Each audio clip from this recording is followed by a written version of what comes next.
তো দেখিয়ে দিলাম আজকে কি রান্না হবে, বাজার থেকে কি নিয়ে এসছে। তো আজকে আমরা বাড়িতে করব ইলিশ ফেস্টিভ্যাল, ইলিশ উৎসব, যেটা সুন্দরবনে চলছে এখন। সুন্দরবনে তো যাওয়া হবে না, তো বাড়িতে আমরা ইলিশ উৎসব করবো আজকে। আজকে ইলিশ মাছটাকে ভাপা করব, সর্ষে বাটাতে পাতলা ঝোল করব, আর যে তেলটা আছে সেই তেলটাকে ভাজবো, আর কিছু মাছ থাকবে সেটা কালকে রান্না করব, দেখাচ্ছি। তো সমস্ত মাছগুলো ভালো করে পরিষ্কার করে মাছ ছোটো ছোটো করে কেটে দিয়েছে। এই যে মাছটা দেখা যাচ্ছে এইটাকে ভাপা করব আর পাতলা ঝোল করব, তেলটা ভাজবো। আর এই যে মাথাটা দিয়ে কচুর মুখি দিয়ে রান্না করবো, ওল দিয়েও রান্না করা যায়, কচুর শাক বেগুন না, মাথা তো কচু মুখি দিয়ে করবো। আর এই যে পাশের যে মাছগুলো রয়েছে সেটা কালকে বেগুন দিয়ে ঝোল করব। তো রান্না বান্না সব চালু করে দিয়েছি, গ্যাস জ্বালিয়ে কড়াই বসিয়ে দিয়েছি। প্রথমেই রান্না করব হলো ইলিশ মাছের সর্ষে বাটা দিয়ে ঝোল। তো কড়াইতে একটু বেশি করে সর্ষের তেল দিয়ে দিচ্ছি, সর্ষের তেল ছাড়া কিন্তু ইলিশ মাছ রান্না হবে না। হ্যাঁ, তো আজকে সব মাছটা আমি কাঁচাই রান্না করবো, ভাপাও কাঁচা করব মাছটা, আর সর্ষে বাটা দিয়ে ঝোলটাও কাঁচা করব। তো তেলটা গরম হলে প্রথমে না এই মাছের যে তেলটা রাখা রয়েছে এটা ভেজে নেবো, গরম ভাতে খেতে একদম দুর্দান্ত লাগে ইলিশ মাছের তেল। তেলও আমাদের প্রায় গরম হয়ে এসছে। তো ইলিশ মাছের তেলটা আমাদের ভাজা হয়ে গেছে একদম। ইলিশ ফেস্টিভ্যাল হচ্ছে আজকে, তো ডিম হলে ভালো হতো, কিন্তু ডিম হয়ে গেলে মাছের টেস্টটা একটুখানি নড়বড়ে হয়ে যায়, এই হলো ব্যাপার। কিন্তু আমার ইলিশ মাছের ডিম খেতে ভীষণ ভালো লাগে। আপনাদের কাদের কাদের ইলিশ মাছের ডিম খেতে ভালো লাগে কমেন্টে কিন্তু অতি অবশ্যই জানাবেন।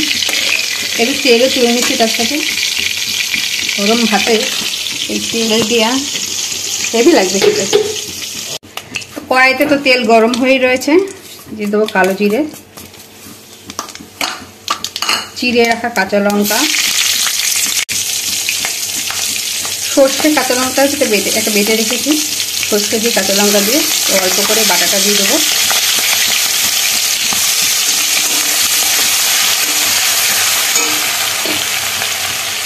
হলুদ গুঁড়ো যতটা দরকার ঠিক ততটাই পরিমাণে,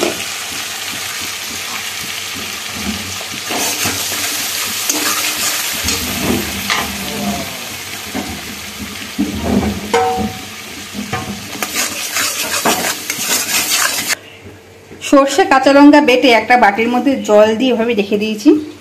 এবার এই জলটা দিয়ে দেবো, এটাই ছাঁকনির মতো হয়ে যাবে, আর আলাদা করে সর্ষেটা ছাঁকতে হয় না, ওপরের জলটা একদম সুন্দর ছেঁকে যায়। আর নিচে সর্ষে বাটার যে এইসবগুলো থাকে, সর্ষের যে খোসাগুলো এই যে সেটা থাকে। এবার এই ঝোলটা ভালো করে ফুটিয়ে নেবো, স্বাদ অনুযায়ী লবণ তো দিতেই হবে। ঝোলটা ভালো করে ফুটে গেলে মাছটা আমি ভাজবো না, একদম কাঁচাই রান্না করব, তো মাছটা দিয়ে ভালোভাবে ফুটিয়ে নেব। তো মাছের ঝোল কিন্তু একদম টকবক করে ফুটছে, এই যে এমন সময় এই মাছগুলোকে দিয়ে দেবো। মাছটাকে ভালো করে ধুয়ে পরিষ্কার করে লবণ হলুদ দিয়ে মাখানো রয়েছে, এই মাছগুলো দিয়ে দেবো। ইলিশ মাছ কিন্তু খুব নরম হয়, বেশি নাড়ানাড়ি ঘাটাঘাটি করবেন না, তাহলে কিন্তু ভেঙে যাবে।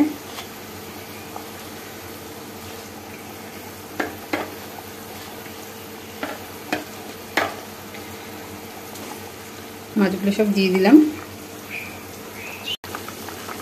তো আমি যখন সর্ষে বেড়েছি তার সাথে লঙ্কা দিয়েছি, কাঁচা লঙ্কা ফোড়নও দিয়েছি, আরও 3টে লঙ্কা চিড়ে আমি এর উপর দিয়ে দিলাম। আপনারা যে যেরকম ঝাল খাবেন সেই অনুযায়ী দেবেন। এবার এটাকে ঢেকে রাখবো, বেশিক্ষণ লাগবে না, 10-15 মিনিটের জন্য এটাকে ঢেকে রাখবো। সর্ষে বাটার ঝোল তো হচ্ছে, ততক্ষণে আমি ভাপার প্রস্তুতিটা শুরু করে দিই। তো আমার কাছে বড় টিফিন বক্স নেই, তো সেখানে আমি এই হাঁড়িতেই ভাপা করি, এতেও ভালো হয়। তো এরকম একটা স্টিলের হাঁড়ি, আপনাদের কাছে পিতলের থাকে, পিতলের যেরকম হাঁড়ি টিফিন বক্স দেওয়া আছে, প্লাস্টিক না হলেই চলবে, নেবেন। এই যে মাছগুলো আমি অল্প করে লবণ আর হলুদ মাখিয়ে রেখেছি, এটাও কাঁচা হবে। সর্ষে কাঁচা লঙ্কা আর নারকেল সামান্য বেটে রেখেছি, আপনারা চাইলে পোস্তও দিতে পারেন, কাজু বাদাম দিতে পারেন, টক দই দিতে পারেন, যেটা থাকবে সেটাই দেবেন। তো এটা পেস্ট করে রেখেছি অনেকটা পরিমাণে।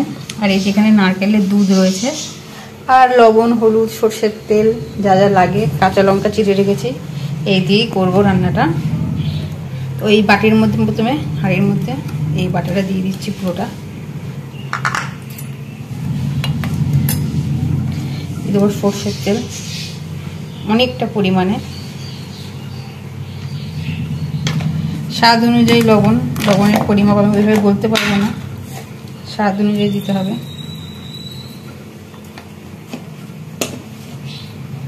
হলুদ গুঁড়ো, আর এটাকে ভালো করে মশলাটাকে একসাথে মাখিয়ে নেব, খুব সুন্দর করে একসাথে মাখিয়ে নেব। তো সর্ষে ইলিশের ঝোল আমাদের রেডি হয়ে গেছে। এই যে এবার এর উপর দিয়ে দেবো একটু কাঁচা সর্ষের তেল,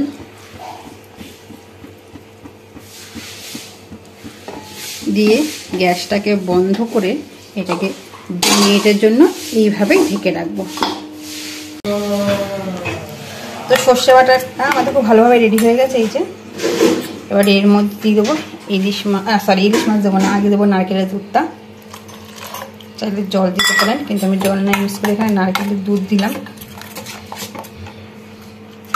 এবার মাছগুলোকে দিয়ে দেবো এর মধ্যে।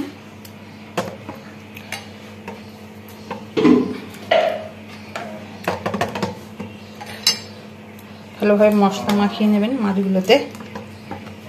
এই মশলাটা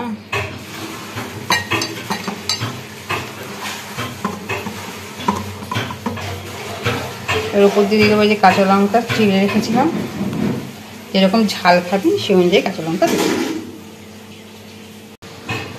তো ওপর দিয়ে একটু কাঁচা তেল আমি দিয়ে দিয়েছি, আর বিরিয়ানির হাঁড়ি যেভাবে সিল করে আটা দিয়ে চারিদিক দিয়ে দিয়ে দিয়েছি। এবারে প্লেটটার মধ্যে দিয়ে দেবো যাতে ভাপটা না বেড়ে যায়। তারপর এটাকে দমে বসাবো। এখনই দেখতে এত টেস্টি লাগছে। প্লেট দিয়ে এবার ভালো করে এবার আটকে দেবো যাতে ভাপটা বেরিয়ে না যায়। তো গ্যাসের উপর কড়াই বসিয়ে দিয়েছি, তাতে দিয়ে দিয়েছি পরিমাপ মতো জল। বেশি দিলেও হবে না, কম দিলেও হবে না। এই যে হাঁড়িটা যাতে এই নিচ পোর্শনটা জলে ডুবে থাকে সেরকম জল দিতে হবে। বা টিফিন বক্স লাগিয়ে দেবেন, ভাতের হাঁড়ির মধ্যে দিতে পারেন। এবার ভারী কিছু এর উপর চাপা দিয়ে দেবো, শিল হোক, নোড়া হোক, চা হোক, ভারী পাথর। আর এটা দিয়ে ঢাকা দিয়ে ঢেকে রাখবো। এইভাবে এটাকে হাই হিটে 15 মিনিট বা 20 মিনিট রেখে দেবো। তো 15 মিনিট হয়ে গেছে। আমাদের ইলিশ মাছ কিন্তু একদম রেডি, জল পুরো শুকিয়ে গেছে। এবার এইভাবে এটাকে না 5 মিনিটের জন্য এভাবে ঢেকে রেখে দেবো। কোনো জল নেই, 5 মিনিটের জন্য এইভাবে এটাকে ঢেকে রেখে দেবো। তো আমাদের ইলিশ মাছের ভাপা একদম রেডি। আমি ঢাকনাটা খুলে দেখাচ্ছি আপনাদের যে কেমন হয়েছে। আটকে গেছে, চাকু দিয়ে বা খুন্তি দিয়ে, হ্যাঁ এবার খুলে গেছে। এই যে আমাদের ইলিশ মাছের ভাপা একদম রেডি।